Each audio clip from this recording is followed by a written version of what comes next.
Pronto, agora tá Tá gravando. valendo. Ô Guerra, acho que a gente podia começar. São 10h30, acho que vai ter gente chegando aí, Sim. porque tudo novo hoje, né? Mas começar porque tá no ar. Seu Paulo de Carvalho, o senhor pode orar pela aula para a gente? O senhor consegue aí mexer no microfone?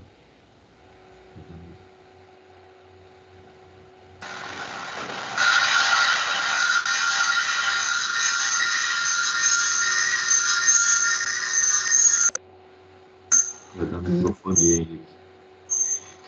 Senhor Deus, nosso Pai querido, nós te agradecemos, ó Pai, pela tua bondade, pela tua misericórdia. Te agradecemos, ó Pai, pelo teu grande amor que o Senhor tem para conosco. Ó Deus querido, nós te agradecemos, ó Deus, pela manhã desse dia. Te agradecemos pelo culto da manhã. Te agradecemos pela palavra que foi exposta. E agora, Pai querido, nós te pedimos as tuas bênçãos para os nossos irmãos que estão na escola dominical, vai lecionar as aulas. Que o Senhor possa, Deus, estar tocando nesses corações, dando sabedoria, ó Pai, para que eles possam ter sabedoria vinda do Senhor, para que eles possam transmitir a tua palavra com poder e graça. Abençoe os teus servos, Senhor. Derrama graça sobre a vida dos nossos irmãos, para que eles possam, Senhor Deus, ter facilidade de pregar, de anunciar a tua palavra. Pai querido, abençoe a todos os professores da escola dominical. Nós te pedimos em nome do Senhor Jesus. Amém. Amém. Eu vou compartilhar minha tela. A hora que eu compartilho a tela, eu não consigo mais ter visão de vocês. Então, se alguém quiser falar alguma coisa, tiver alguma coisa também que estiver fora da rotina, se manifesta, tá? Abre o áudio e fala, por favor.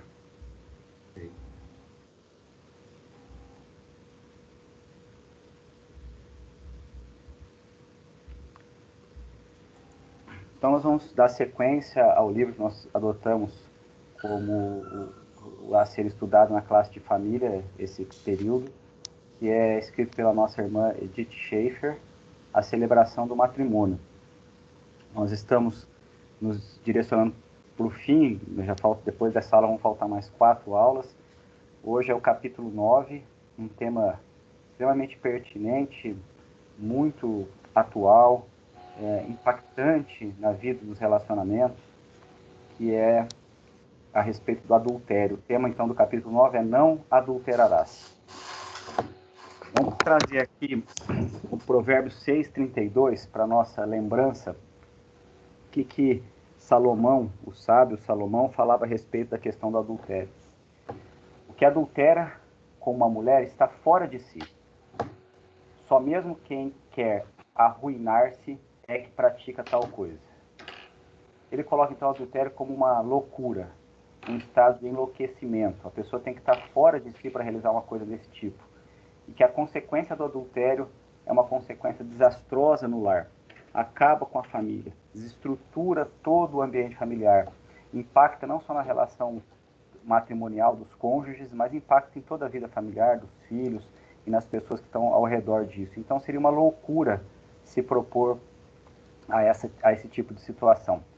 Com tudo que nós vemos na sociedade e na cosmovisão que se tem a respeito do adultério, é totalmente a antítese do que foi colocado por Salomão aí em Provérbios 6:32. E cada dia mais tem concorrido para essa nova ideia, essa nova formulação de o que seria o adultério dentro da sociedade. Na verdade, se tornou uma questão oposta ao que nós estamos vendo aqui.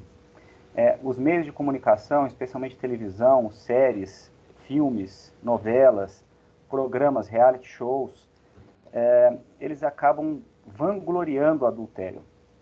Ter muitos relacionamentos é uma coisa que traz alguns status, especialmente para o homem. A hora que ele verbaliza que teve várias mulheres, mesmo antes de se casar, e as tem durante o casamento, e essas pessoas que antes eram tanto o homem quanto a mulher quando adulteravam, num momento anterior, era uma vergonha muito grande, o impacto disso era muito pesado, o sofrimento com esse ocorrido era extremamente assim aviltante para as vidas das pessoas que estavam envolvidas.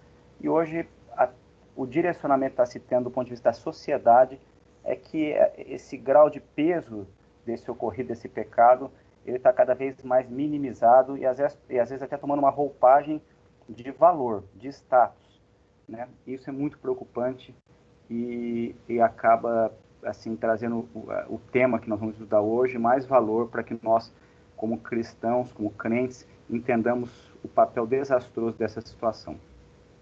Só para a gente contextualizar a respeito do impacto nos casamentos relacionado à questão do adultério, falando do divórcio, né, em 1984, as separações representavam 10% de todo o universo de casamentos.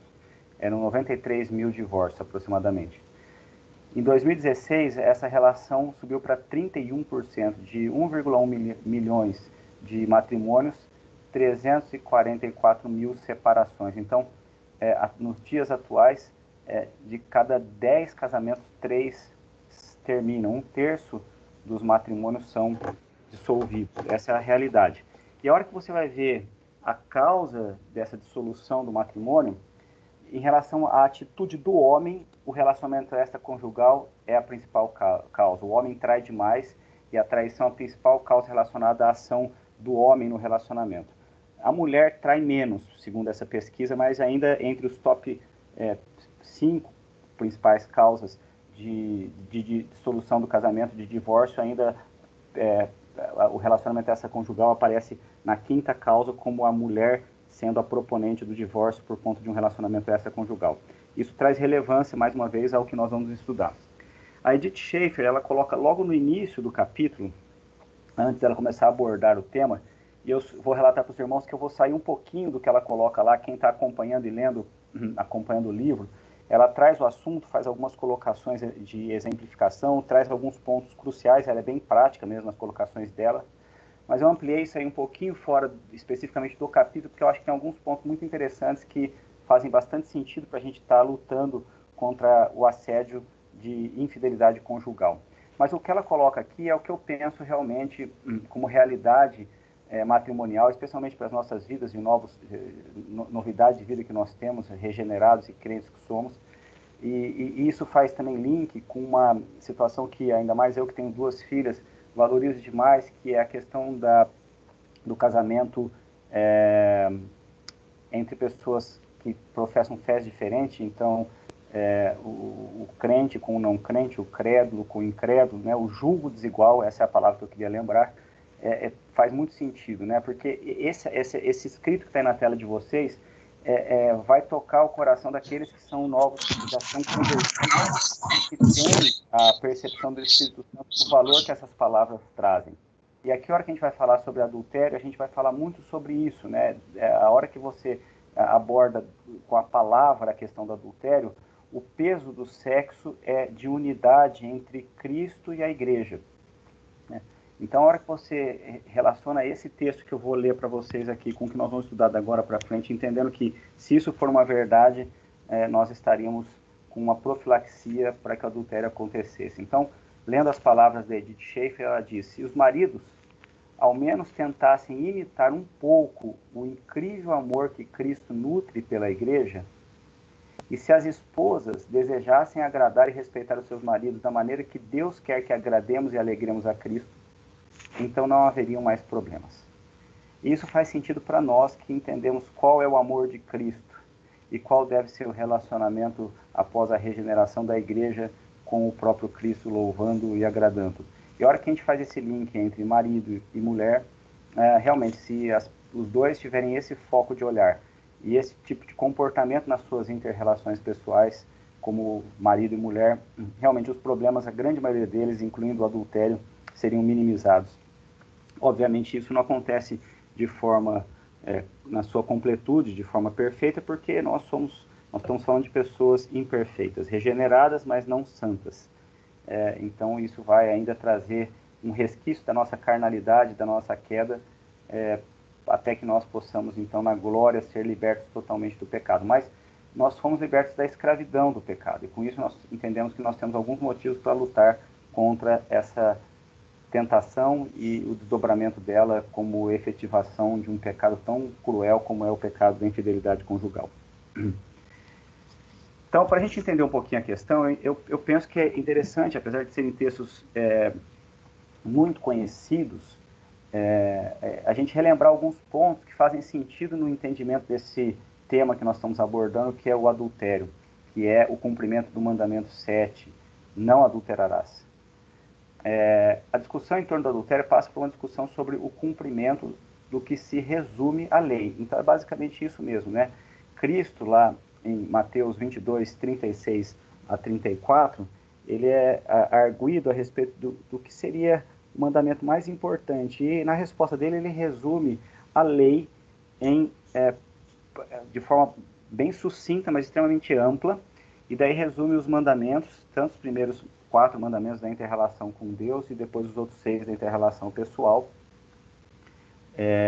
de forma bem objetiva e prática, e lembrar disso, e colocando esse tipo de direcionamento de Cristo a respeito do que seria o fundamental no cumprimento da lei, e a gente colocando isso no tema de hoje, eu acho que é bem pertinente para nós podermos dar início e base para a nossa discussão. Então, eu vou estar lendo, porque, como eu falei para os irmãos, eu não consigo ver quem está aberto aí para ler, às vezes fica um pouco mais maçante a aula, eu peço perdão por isso, mas que vocês não se percam a atenção e acompanhem, por favor, a leitura. Então, nós vamos ler Mateus 22, 36 a 40.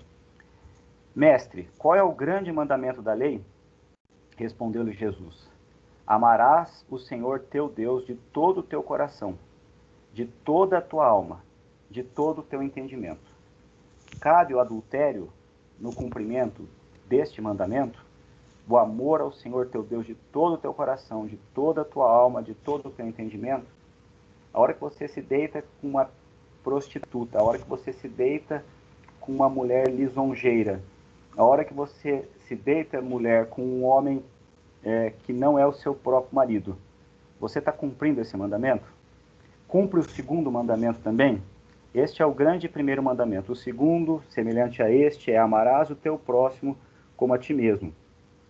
Destes 2 mandamentos dependem toda a lei e os profetas. Então, relembrar esse resumo que remete também aos 10 mandamentos, mas relembrar isso faz muito sentido quando a gente está falando a respeito desse descumprimento do mandamento de número 7, e nós vamos ver que esse mandamento é ampliado na visão de Jesus, quando ele fala a respeito do adultério, mas isso aqui como introdução ao tema eu acho que é bem pertinente. Uma outra coisa que eu também vi muito sentido em estar relembrando, apesar de ser extremamente conhecido de todos, mas é tentar colocar o adultério na mesma página do amor.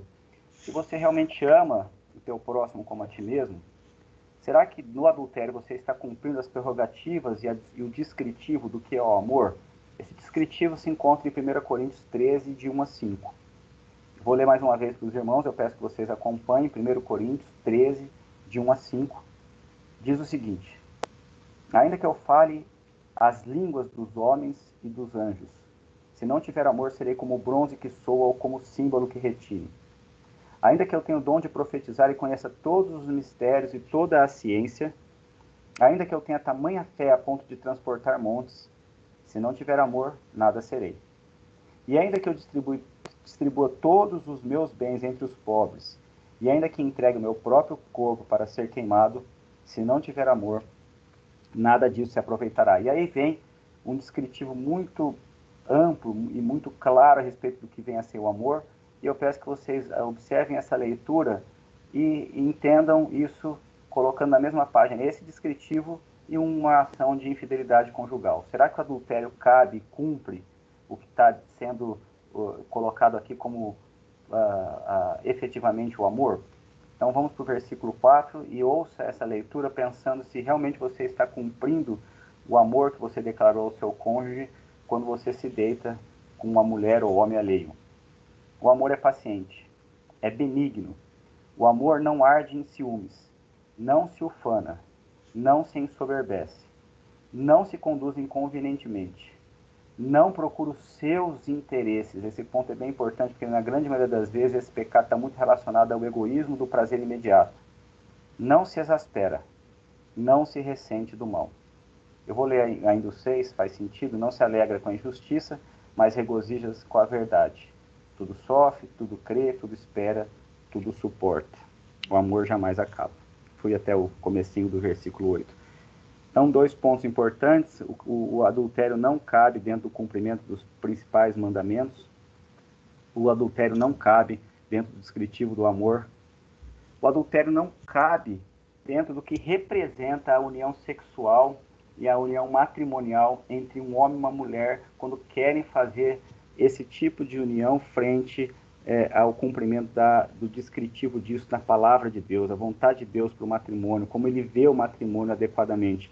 Ele vê de uma maneira sublime, ele vê o sexo dentro do casamento de uma maneira sublime, uma união que perfaz o termo adoração. Difícil, às vezes, a gente colocar essas duas palavras na mesma frase, sexo e adoração, porque o sexo está tão banalizado e o sexo muitas vezes está tão vinculado com atitudes lascivas, pornográficas, de luxúria, um sexo totalmente díspare e destacado da vontade de Deus, mas dentro da vontade de Deus, na verdade, o sexo ele perfaz a adoração.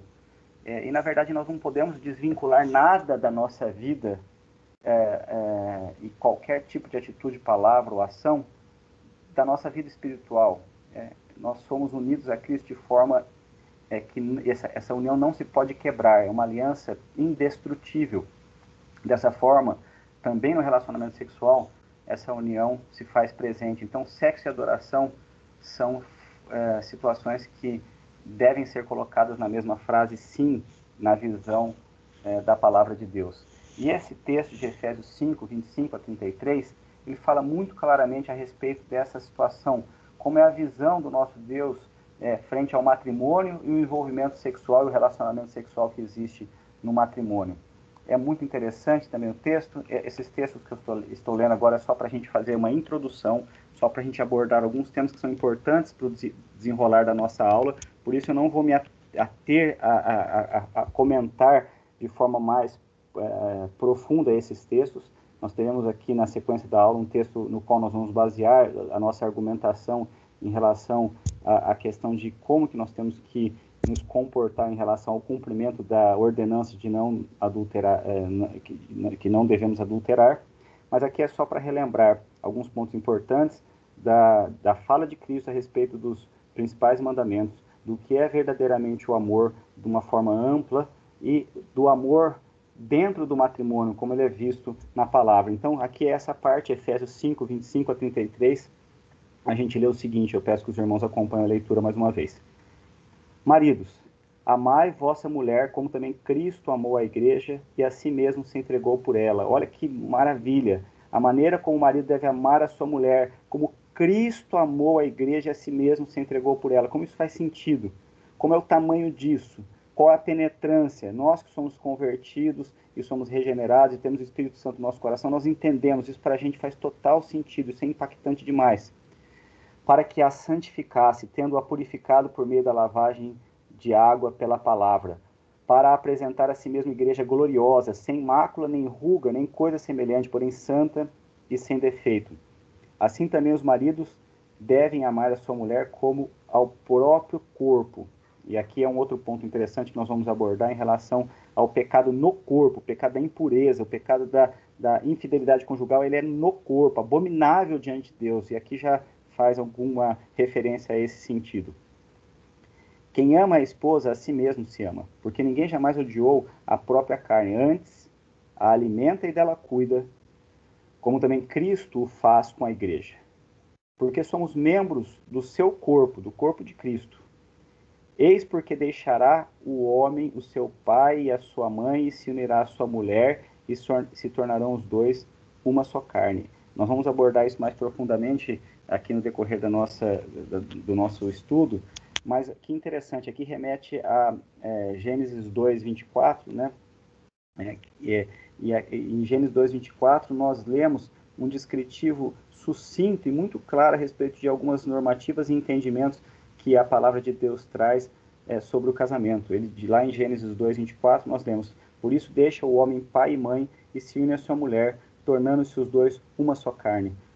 Nessa frase, nesse texto simples, lá no início do Pentateuco, Moisés coloca uma situação bem clara a respeito de como deve ser um matrimônio. Ele diz primeiro, deve existir uma formação de uma nova família, um deixar geográfico, financeiro e emocional. E faz alguns descritivos a respeito de como é o casamento. O casamento é heterossexual. Deixa o homem pai e mãe e se une à sua mulher. O homem se une à sua mulher. Então, a visão de Deus de casamento é uma visão de um casamento heterossexual. Tornando-se os dois uma só carne. E daí o casamento ele é monossômico. Ele faz com que o homem e a mulher tenham uma ligação que extrapola os laços de afinidade somente, de afeição somente. Eles efetivamente se tornam uma só carne, a ponto de ser de tamanho impacto que ele faz a comparação lá em Efésios, onde nós estávamos, e vamos voltar, a Cristo se entregando para a igreja. E depois o relacionamento da igreja com Cristo, mediante ao entendimento de Deus, a maneira como a igreja deve se relacionar com Cristo. Esse deve ser o tipo de relacionamento que nós temos com o nosso cônjuge. Então, no casamento, aqui no versículo 24 de Gênesis 2, nós vemos que é um casamento heterossexual, monossômico, unir-se à sua mulher, tornando-se os dois uma só carne, e monogâmico, e daí fala a respeito do tema que nós estamos abordando. Deixa o homem pai e mãe e se une à sua mulher. À sua mulher, não às suas mulheres. Não é? Então, monogâmico. Três pontos muito interessantes a respeito do entendimento, numa frase só, do que vem a ser o relacionamento matrimonial dentro da vontade de Deus, dentro do entendimento de Deus que seja o casamento. Voltando lá para onde nós estávamos, em Efésios 5, 25 a 33, então nós terminamos de ler o 31, que diz, o 30, porque somos membros do seu corpo, eis porque deixará o homem pai e mãe, e se unirá à sua mulher, e se tornarão os dois uma só carne. Daí o 32 diz, grande é esse mistério, mas eu me refiro a Cristo e à igreja. Não obstante, vós, cada um, per si também ame a sua própria esposa como a si mesmo, e a esposa respeite o seu marido. Então, a união física entre marido e mulher é uma figura da união espiritual do cristão com Deus, de Cristo com a igreja. Ainda para entendermos essa situação toda, que é um preâmbulo que está ao redor das situações que acabam sendo catalisadoras para que as pessoas ainda caiam nessa tentação do adultério, apesar de ter sido colocado lá por Salomão, que é uma loucura, mas essa é uma situação que infelizmente é recorrente, muito recorrente na sociedade, mas ainda assim, no nosso meio cristão, muitas vezes nós acabamos tendo essa situação de nos... temos que lidar com o adultério no seio da igreja. E a hora que a gente entende também, e daí não pense você que a hora que a gente fala em adultério, nós estamos falando só na conjugação carnal, porque Cristo amplia um pouco esse entendimento e nós vamos ver isso. Mas tudo isso está relacionado com a queda e com o pecado, né? Com a queda, o pecado entrou no mundo e as pessoas têm sido deturpadas e corrompidas. Ninguém consegue se desenvolver por inteiro naquilo que ele ou ela poderiam ser. Ninguém se satisfaz por completo. E daí isso tem muito a ver com o ímpeto da busca do adultério, que é a cobiça do próprio coração. Ele não se sente completo em Cristo. Ele não se sente completo no matrimônio que ele tem. Ele não se sente completo com a mulher que Deus escolheu para ser dele. E isso acaba abrindo brechas para a traição. Isso bilateralmente. Eu coloquei a mulher, mas poderia ser o homem. Né? O homem lisonjeador, o homem que traz para você uma ideia, mulher, de que você é muito melhor e será muito mais amado do que você já é amada, e isso começa então a trazer insatisfação. Isso traz dois pontos, essa questão da queda e da nossa insatisfação, procurando nos satisfazer, e o pastor Gilberto abordou um pouco dessa questão na pregação dessa manhã, que o tamanho da nossa insatisfação é o tamanho de Deus, é só Ele que preenche a nossa insatisfação, mas nós buscamos essa satisfação em outras coisas, no prazer, no sexo, no poder, no dinheiro. E aí isso tudo com início na cobiça no nosso coração decaído pela entrada do pecado no mundo. Então essa questão da queda, essa questão do nosso coração corrompido e da nossa insatisfação traz dois pontos.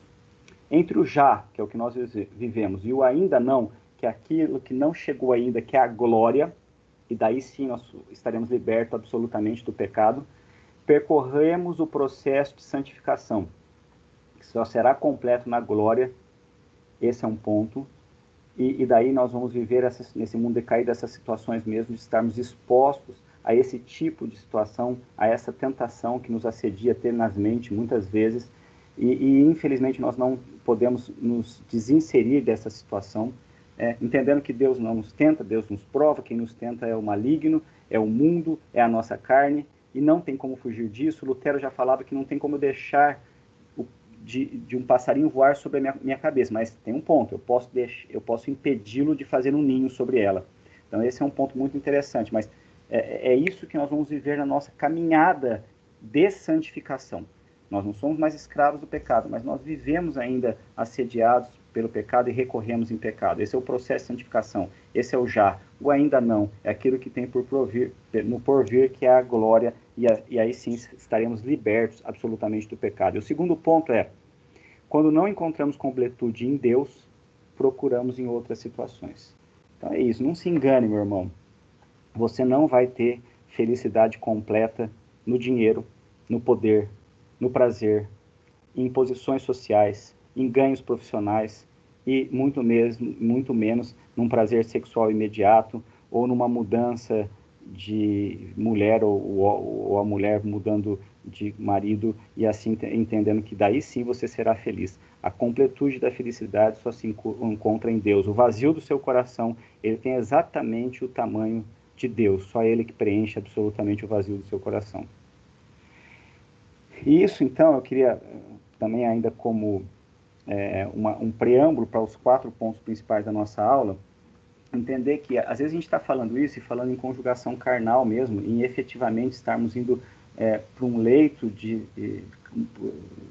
pecado com envolvimento sexual físico, mas entenda, isso é muito mais amplo. Cristo amplia esse entendimento a respeito do adultério, trazendo à voga o 10º mandamento, que é a cobiça. Então, o 7º mandamento é completado pelo 10º mandamento, e daí traz um inimigo muito maior do que simplesmente nós não irmos cometer um ato sexual efetivamente com uma mulher ou com um homem. Eu creio que essa situação, a grande maioria de nós consegue cumprir, nós regenerados. Não estarmos deitando num leito com uma pessoa que não seja o nosso marido ou a nossa mulher. Creio que a grande maioria de nós consegue fazer isso. E também, meu irmão, se aconteceu na sua vida esse pecado, entenda, não existe pecado que não possa ser perdoado, exceto a apostasia e a blasfêmia contra o Espírito Santo. Então Deus também nos dá essa graça maravilhosa de, apesar desse pecado ser um pecado abominável, de ser um pecado contra o próprio corpo, de ser uma impureza que Deus não admite, Ele consegue e nos permite o perdão por meio do sangue de Cristo, que nos lava de qualquer pecado e nos tira toda a nossa corrupção, né? Então, você se arrependendo e abandonando, você tem solução. Mas, entenda, o que eu quero dizer a questão de nós não estarmos adulterando no sentido físico, eu creio que é muito mais, vamos dizer, fácil, muito mais prática do que cumprir efetivamente o que Cristo amplia como a definição do adultério, porque daí você está falando sobre um adultério de cobiça, um adultério de um coração corrompido, um adultério de um coração volúvel, um adultério de um coração que é carnal e é corrompido pelo pecado. Então vamos ver lá o que é a ampliação do entendimento da definição do adultério por Cristo. Está em Mateus 5, 27 a 35. Eu vou estar lendo para os irmãos, peço que os irmãos acompanhem. Mateus 5, versículos 27 a 35. Ouvistes que foi dito, não adulterarás. Eu, porém, vos digo, qualquer que olhar para uma mulher com intenção impura no coração, já adulterou com ela. Se o seu olho direito te faz tropeçar, arranca-o e lança-o de ti. Pois te convém que se perca um dos seus membros, e não seja todo o teu corpo lançado no inferno. E se a tua mão direita te faz tropeçar, corta e lança-a de ti, pois te convém que se perca um dos seus membros, e não vá todo o seu corpo para o inferno. Também foi dito, aquele que repudiar sua mulher, dele carta de divórcio. Eu, porém, vos digo, qualquer que repudiar sua mulher, exceto em caso de relações sexuais ilícitas, a expõe a tornar-se adúltera, e qualquer que casar com a repudiada, comete adultério. Então, a ampliação está ali no versículo 27. Eu porém vos digo, qualquer que olhar para uma mulher com intenção impura no coração, já adulterou com ela. Aí complicou um pouco. Para mim complicou muito. Nesse sentido, eu já adulterei.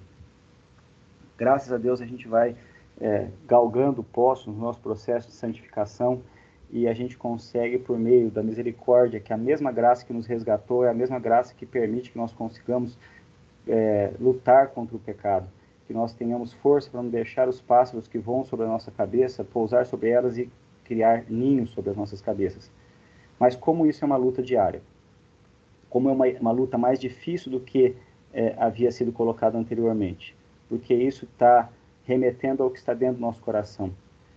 Tiago 1, 13, 15 fala um pouco disso. Ninguém ao ser tentado diga, sou tentado por Deus, porque Deus não... sou tentado por Deus, porque Deus não pode ser tentado pelo mal e Ele mesmo a ninguém tenta. Ao contrário, aí vem um ponto, e essa é a nossa luta, cada um é tentado pela sua própria cobiça, quando essa o atrai e seduz. Lá em Samuel 11, a gente vê o que aconteceu com Davi, a hora que ele viu Betseba tomando banho nua no lago. A cobiça do coração dele o atraiu, o seduziu. E daí todo o desdobramento, o que aconteceu, nós sabemos muito bem. Como ele conduziu para Urias ser morto, como foi também o desdobramento depois que ele adulterou com Betseba na vida familiar de Davi. Foi um desastre, incesto, brigas e morte entre filhos, um dos seus filhos o perseguindo, foi um derramamento de sangue como consequência do adultério. Ele não lembrou lá do que Salomão, ele não tinha visto ainda, né? O que Salomão colocou a respeito de só um louco cometeria tal ato. Então a cobiça, depois de haver concebido, dá luz ao pecado. Começa no seu coração. Você fica ali desejoso, e ela concebida, a hora que você efetiva, então, ela dá luz ao pecado, e o pecado, uma vez consumado, gera a morte. Esse é o nosso grande inimigo, e esse é o grande ponto. Então, o entendimento errado que às vezes temos sobre o sexo é que, estando dentro dos limites estabelecidos por Deus, o sexo pertence a mim e ao meu prazer. Não é verdade, nós vimos isso. O sexo é um ato de adoração. Não pertence só a você e ao seu prazer. Não é só porque você está fazendo dentro do seu lar com a sua esposa que você pode tudo. E você tem que entender que o sexo é um ato de adoração. Nós vimos, o presbítero Alceu colocou que sexo antes do casamento é fornicação, é pecado. Sexo fora do casamento é adultério, é pecado. Sexo no casamento é ordenança. Não ter sexo no casamento é pecado. Agora, o como, entendendo que o sexo é um ato de adoração, não está dizendo somente a mim. Não está dizendo respeito somente a mim. Tem uma interface com a minha esposa, tem uma interface da esposa comigo, tem uma interface dos dois com uma só carne, remetendo a Cristo e à igreja, tem uma interface com o próprio Deus. O problema de a Bíblia ser vista como um livro de limites sexuais é que, nesse caso, não obtemos ajuda bíblica onde a batalha sobre o sexo realmente acontece. Onde a batalha sobre o sexo realmente acontece é no nosso coração, como nós vimos. Nosso problema não é saber certo ou errado. Quem tem dúvida aqui na sala que está errado adulterar? Agora, você já adulterou? Pelo menos em pensamento? Eu, algumas vezes. Várias. Então, eu sei que é errado. A cobiça do meu coração dá luz ao pecado. E o pecado, então, toma forma. E você vê as consequências nitidamente. Às vezes você não tem as consequências como um adultério carnal, mas você vê nitidamente as consequências, a dor do erro, da falha e todo o contexto relacionado a esse tipo de atitude inadequada. Então o ponto não é simplesmente um livro de limites sexuais, saber o certo e o errado. Quanto a isso, nós bem sabemos. Quando se trata de sexo, nós estamos falando que nós estamos com uma batalha no coração, porque nós fazemos coisas que não deveríamos nem desejar e nem fazer. Esse é o ponto de conflito. Esse é o ponto de dificuldade. E daí nós vamos entender, então, que princípios nós temos que remeter à nossa mente para nos preservarmos de cairmos nesse tipo de tentação. São 4 princípios, e daí nós vamos destrinchar um pouquinho mais esses princípios, baseados em 1 Coríntios 6, 12 a 20. Esse é um texto que faz uma conexão absoluta entre sexo e adoração. Esse texto eu vou destrinchar um pouquinho mais, vai estar na tela de vocês, e nós vamos ver 4 princípios que devem ser trazidos sempre à nossa mente quando a tentação da infidelidade conjugal que mesmo seja só por alguma visão, ou só por alguma conversa, ou até para uma realmente conjunção carnal, o que tem que ser trazido à nossa mente para que essa batalha do nosso coração ela seja então colocada em xeque, no sentido de nós estarmos nos direcionando a fugir desse tipo de tentação. São 4 princípios. Isso está no livro Sexo e Dinheiro, do Paul Tripp, no capítulo 6, foi dali que eu tirei esses escritos aqui. Se os irmãos quiserem depois ver a completude do capítulo, é muito interessante esse capítulo. Ele fala sobre 4 princípios. O princípio da autoridade, fomos projetados para adorar. O princípio da eternidade, fomos conectados à eternidade. O pastor Gilberto falou isso também. Nós temos inserido no nosso coração o anseio pela eternidade. Unidade, autoridade, eternidade, unidade. A graça nos fez um com Cristo. E propriedade, somos de Cristo. Então, o primeiro princípio da autoridade está lá em 1 Coríntios 6, 12 e 13, diz: todas as coisas me são lícitas, mas nem todas me convêm. Todas as coisas me são lícitas, mas não me deixarei dominar por nenhuma delas. A autoridade. Se o sexo toma a autoridade, que deve ser a autoridade de Deus, se ele ocupa no seu coração o lugar que deve ser o lugar de Deus, se o prazer que você quer ter momentaneamente com aquela relação sexual, ou com aquela visão de um filme pornográfico, ou de uma mulher desnuda, tomou o lugar de Deus a ponto de você descumprir a palavra de Deus acima de qualquer prerrogativa, ela já te dominou e o princípio da autoridade está sendo descumprido. Os alimentos são para o estômago e o estômago para os alimentos, mas Deus destruirá tanto estes como aquele. Porém, o corpo não é para a impureza, mas para o Senhor, e o Senhor para o corpo. Então, o princípio da autoridade. Quando se trata de sexo, mesmo que fosse legal, tem um problema de autoridade, de entrega do coração a outro mestre. Nosso coração é volúvel, inconstante e facilmente desleal. O sexo, eu vou correr um pouquinho, que nós estamos nos aproximando do nosso final aqui, é um elemento e um catálogo de coisas que são boas, mas que podem tornar-se ruins quando se tornam governantes. Então, quando você destrona o lugar de Deus no seu coração, quando o seu próprio prazer, quando o seu próprio desejo, acima da vontade de Deus e acima da glorificação e adoração a Deus, você coloca essas situações nesse lugar inadequado, que deveria ser um lugar reservado para Deus e para cumprimento da sua vontade e adoração do nome dele, você realmente está quebrando esse princípio da autoridade. Quando o nosso coração é dominado pelo prazer sexual ou pelo poder sexual, seremos controlados por ele. Tem um livro muito interessante que fala a respeito disso, que é Ídolos do Coração, e ele coloca isso com vários aspectos: dinheiro, poder, culto ao corpo, e muito ele fala a respeito do sexo, nessa situação de destronar Cristo, destronificar Deus e colocar qualquer outra situação no lugar. O princípio da autoridade. Aquela frase que nós vemos em 1 Coríntios 6, 13, que o estômago é para o alimento, e o alimento para o estômago, mas Deus destruirá ambos, no sentido de querer dizer, olha, pode fazer qualquer coisa com o seu corpo, o corpo vai embora, não tem nenhum problema com o corpo, era um entendimento que os coríntios tinham, um entendimento inadequado. A mentira nesse aspecto é que no nosso caso, o nosso corpo e o que fazemos com ele importa, pois tem um dono. A terra vai comer, Henrique. Eles falam, já que a terra vai comer, vamos aproveitar. Exatamente. Esse texto aí que os coríntios usavam, que Paulo, nesse texto, abomina, é que já que a terra vai comer, vamos aproveitar. Exato. E ele exatamente isso, pai. Daí ele quebra esse conceito dizendo, mas não é assim conosco. Isso é mentira. O nosso corpo e o que fazemos com ele importa, pois tem um dono, o próprio Senhor Jesus. Cristo nos concede sua graça não para nos dar libertinagem, mas liberdade sobre o pecado para honrá-lo e glorificá-lo. Aqui a Bíblia de Genebra traz um comentário muito pertinente a esse respeito. Fala assim, Paulo lembra aos coríntios que a salvação em Cristo não inclui apenas a ressurreição da alma, mas também do corpo.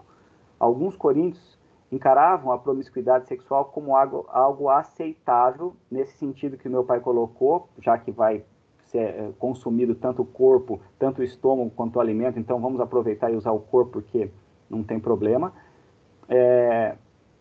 Então, alguns coríntios encaravam a promiscuidade sexual como algo aceitável, pois pensavam que a participação do corpo, por não ter valor intrínseco, não acarretava consequências para a vida espiritual. E isso é totalmente quebrado na sequência por Paulo, entendendo que o nosso corpo é propriedade adquirida pelo nosso próprio Deus. Então, esse é o primeiro princípio, o princípio da autoridade, que deve ser trazido à memória a hora que nós formos tentados com a infidelidade conjugal. O segundo princípio é o da eternidade, está lá em 1 Coríntios 6,14. Deus ressuscitou o Senhor e também nos ressuscitará pelo seu poder. Um dos temas centrais da batalha espiritual é a nossa tendência de tratar um momento particular da vida como se fosse tudo que existe, tudo o que temos. Carpe diem, vamos aproveitar, a vida é curta. Nós temos que aproveitar um momento. Isso tira a centralidade do princípio da eternidade. Não é um momento. Pelo contrário, não se deixe levar por esse momento em detrimento ao que você tem na eternidade. Esse é o ponto. Pelo desígnio de Deus, somos conectados para a eternidade. Isso significa que cada ser humano possui um desejo pelo paraíso. O pastor Gilberto colocou isso na pregação dele. Assim, só existem dois modos de viver. Considerar que tudo aqui acaba aqui, e assim assumimos o controle de nossas vidas e tentamos transformar esse momento na eternidade, que nunca será. Esse é um modo de ver.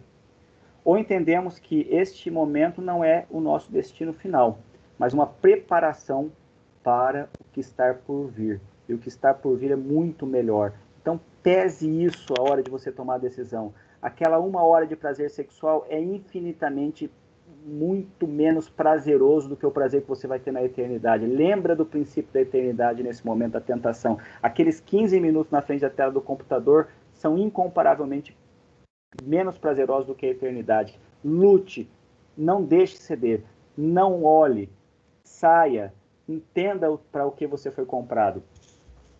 O esquecimento da eternidade transforma o sexo numa desordem. Coloca o foco no prazer presente e não na alegria eterna. Então a pessoa fala, bom, não tem nenhum problema, eu não quero saber, não tenho mais nada a perder. A vida é curta, eu tenho mais 30 anos no máximo de vida, eu quero aproveitar. E na verdade nós temos uma eternidade pela frente. Esse princípio da eternidade faz muito sentido. Devemos saber que o sexo nunca será o paraíso que estamos procurando. Esqueça, a tua satisfação não vem pelo prazer sexual, não vem por aquele prazer momentâneo. Na verdade, quando você conversa com pessoas que têm essa promiscuidade sexual, o relato que eu tenho vários amigos que vivem nessa promiscuidade sexual, e o relato deles é que termina o ato sexual, a vontade é eles irem embora, nem olharem para a pessoa que está ao lado deles. É aviltante, é um prazer muito momentâneo. Imagine para você que tem todo o conhecimento da palavra e sabe o peso desse pecado. Não ceda. Em situações que a gente cede muito menor, a gente já tem esse peso. Quando você olha com uma visão inadequada para um filme, para uma tela de computador, você já sente o peso disso. Fuja disso também. Mas mais do que isso, fuja do pecado sexual na completude física. Lembre que ele não vale a pena quando você coloca na balança a questão do princípio da eternidade. Viver o sexo com a visão da eternidade nos faz pensar que há algo melhor no porvir. O sexo é muito bom. A eternidade é muito melhor. Esse foi o segundo princípio. O terceiro, então, o princípio da autoridade, o princípio da eternidade. O princípio da unidade está em 1 Coríntios 6, 15 a 18. Diz o seguinte: não sabeis que os vossos corpos são membros de Cristo? E eu, porventura, tomaria os membros de Cristo e os faria membros de meretrizes? Ele grita, absolutamente não. Ou não sabeis que o homem que se une à prostituta forma um só corpo com ela? O princípio da unidade, que nós remotamos lá de Gênesis 2, 24. Porque, como se diz, serão uma só carne. Mas aquele que se une ao Senhor será um só espírito com ele. Se una a Deus, não a meretriz. O seu corpo é membro de Cristo. Mas aquele que se une ao Senhor será um só espírito com ele. Fugir da impureza. Qualquer outro pecado que uma pessoa cometer é fora do corpo, mas aquele que pratica a imoralidade peca contra o próprio corpo. Se somos filhos de Deus, fomos unidos a Cristo. União indissolúvel, inseparável, inquebrável. Quer dizer o quê? Que levamos Cristo para onde quer que sigamos e para o que quer que façamos. A hora que você está deitado num leito com uma mulher estranha, você está levando Cristo para se tornar um só corpo com uma meretriz. A hora que você está frente a uma tela de computador ou uma televisão, pecando com o seu olhar e com o seu coração, é junto com Cristo que você está fazendo isso. Pesa demais. Para nós crentes, o pecado sexual é uma violação horrível da nossa relação com Cristo.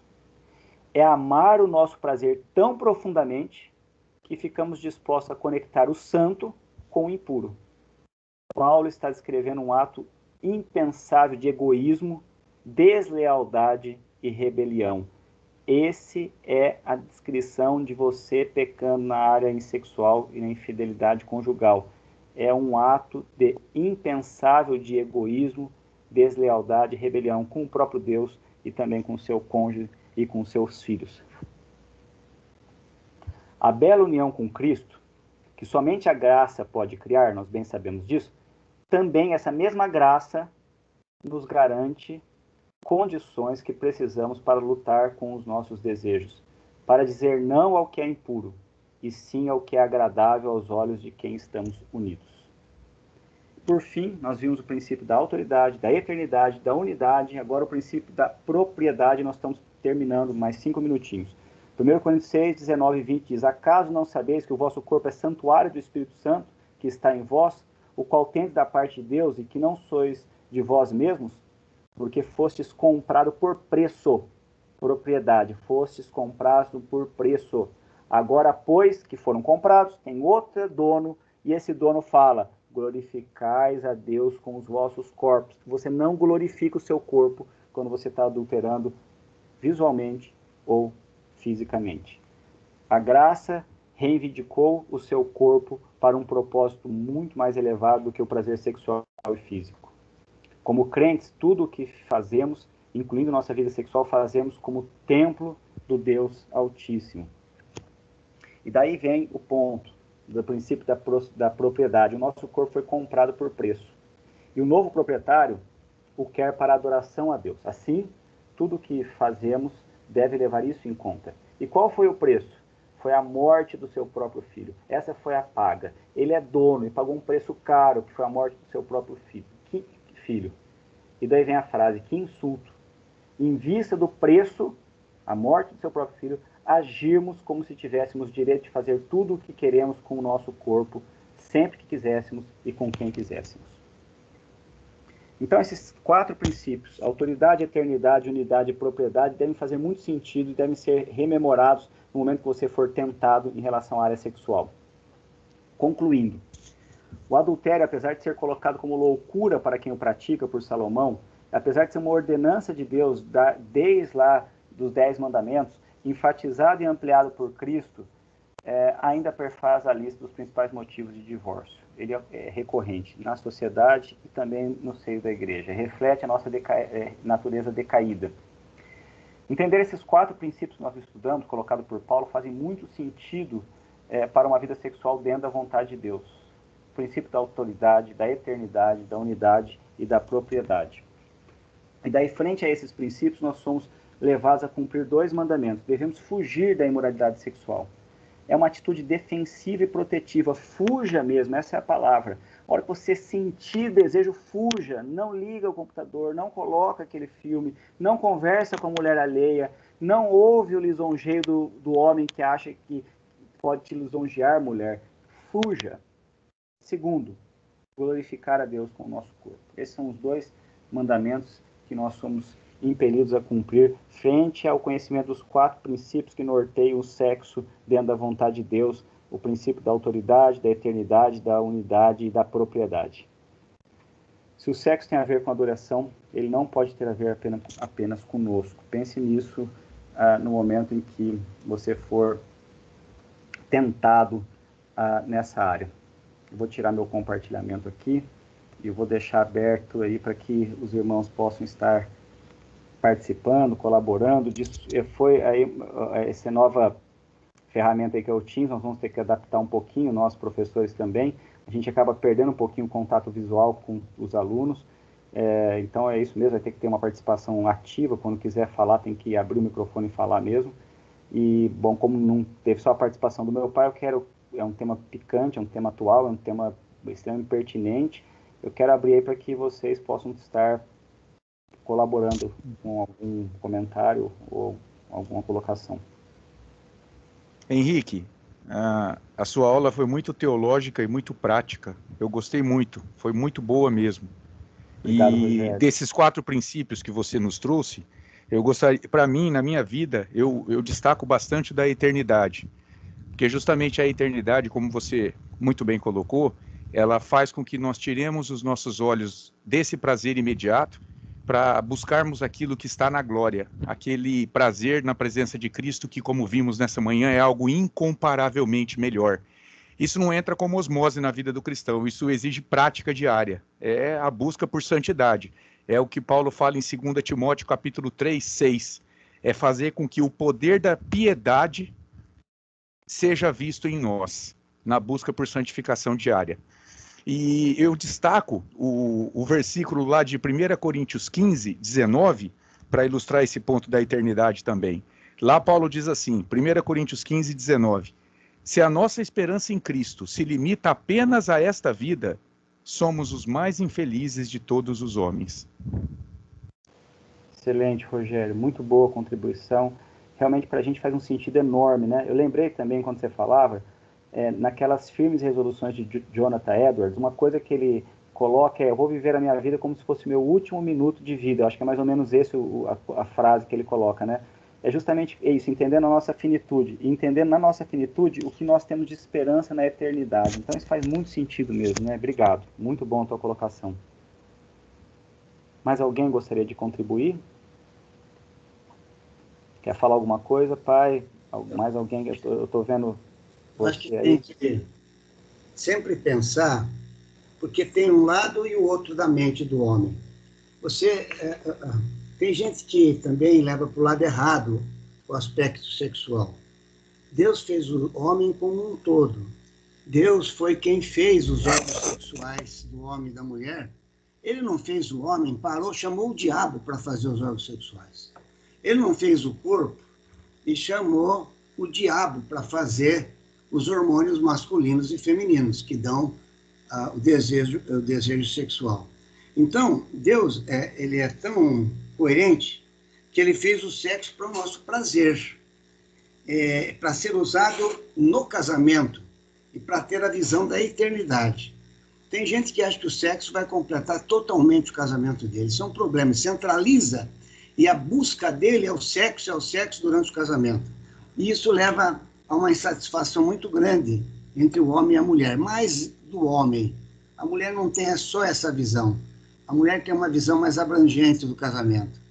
O homem geralmente foca o casamento quase que exclusivamente no sexo, só no início do casamento. Se não for bem preparado, ele acaba, foi o que o Rogério colocou, ele perde a visão do que é eterno. Ele tem a visão individual do sexo.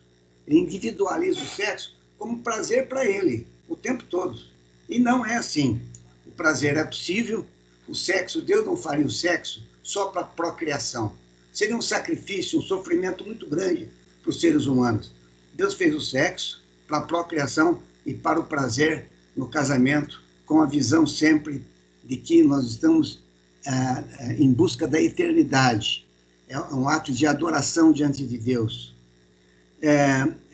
E não esquecer nunca que quando você vai adulterar, alguém vai adulterar, a hora que ele entra no quarto do adultério, o Espírito Santo não sai dele e fica do lado de fora. O Espírito Santo não sai de você nunca. Você leva o Espírito para dentro do quarto do adultério. Então você vai tornar uma só carne a prostituta e Jesus. Fica uma coisa só, porque o ato sexual é uma só carne. Então, se fosse isso, fica aqui fora esperando um pouco, que eu vou adulterar e volto, não seria tanto problema. É que o nosso corpo é edifício de Deus. Nós não somos mais donos. Ele comprou. E dentro de nós mora o Espírito Santo, que não sai de nós nunca mais. E infelizmente, não sai também no adultério, levando a esse sofrimento tão grande para o nosso Senhor Jesus Cristo. Obrigado, pai. Mais algum irmão gostaria de compartilhar alguma coisa, comentar alguma coisa? Eu quero fazer um registro aqui. Estou vendo que tem uma amiga querida, que é da Igreja Presbiteriana Independente, a Cristina Crivelin, Cris Crivelin. Está aí, eu vi como convidada. Seja bem-vinda, que eu espero que você participe outras vezes, viu, Cris? Irmãos, se não tem mais colocação, eu vou pedir para encerrarmos com uma oração. Vou pedir para a Luciana fazer essa oração para a gente. Pode ser, Luciana? Pode sim, doutor. Pai amado, Deus Todo-Poderoso, queremos te dar graças ao Senhor por esse dia que é dedicado ao Senhor, ó Pai. Muito obrigado por podermos ouvir a sua palavra logo de manhã, através do culto. Obrigada também, ó Pai, por essa escola dominical que nos edifica, ó Senhor, com esse estudo, ó Senhor. E que o Senhor possa nos ajudar, ó Pai, como um casal, como também o marido líder do lar, ó Senhor, para que a gente possa sempre conduzir, ó Pai, as nossas vidas, ó Senhor, conforme o teu querer e a tua vontade, ó Pai. Muito obrigado por tudo, ó Senhor, e perdoa, Pai, as nossas falhas, nossas imperfeições, tudo o que pensamos, que fizemos, que te desagradou, ó Pai. Nós te pedimos perdão, ó Senhor. E continue conosco, Pai, no decorrer desse dia, logo mais à noite, no culto, Pai, que o Senhor possa continuar a falar aos nossos corações, ó Pai. Muito obrigado por tudo, te louvo, te agradeço, em nome do Senhor Jesus, nosso Senhor. Amém. Amém. Obrigado, Aqueles que irmão. puderem abrir a câmera, até para eu fazer um teste aqui, porque aqui na realidade a gente só enxerga 6 pessoas, mas eu acho que se todos abrirem as câmeras, eu acho que sobem as pessoas aqui para cima aí. É isso mesmo. Então, à medida que a câmera vai abrindo, algumas pessoas não, mas eu queria ver mais pessoas. É porque se a câmera está fechada, todo mundo que está aqui vai lá para baixo, fica lá no rodapé. Quando a câmera fica aberta, que nem agora, aí não, aí a gente se enxerga. Então são mais pessoas se vendo. Mas é isso aí, é uma nova adaptação, uma nova ferramenta, mas deu certo, show de bola, Henrique. E a partir de agora vai ser essa. Todas as nossas reuniões vão ser aqui pelo Teams. Obrigado, Guerra. Obrigado pelo esforço aí para conseguir adaptar tudo. Muito bom. Show de bola. Deus abençoe a todos. Tenham todos um excelente domingo. Amém. Bom domingo a todos. Deus abençoe. Amém. O Henrique, quando eu termino a reunião aqui, no Zoom caía todo mundo. O Teams não, né? Se eu sair da reunião, eu não desligo a reunião fica aberta, né? Dentro do período que eu estabeleci? Pergunta. Ixi, eu não sei te falar, hein, porque eu nunca fui anfitrião nem criei, eu só recebo os invites. Bom, eu vou fazer o teste, eu vou sair. Você fica aí. Depois você me fala no WhatsApp, por favor. Eu vou sair. Eu vou desligar aqui e vou sair.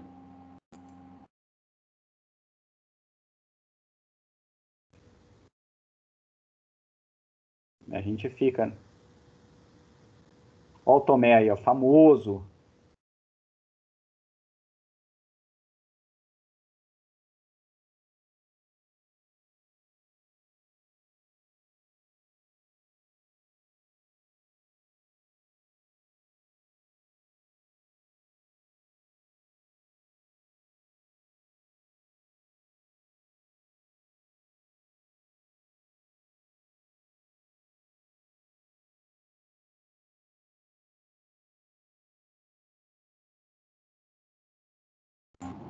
Eu saio, mas eu volto. Eu consigo voltar para a reunião. Como foi eu que comecei, eu consigo voltar. Eu vou encerrar a reunião.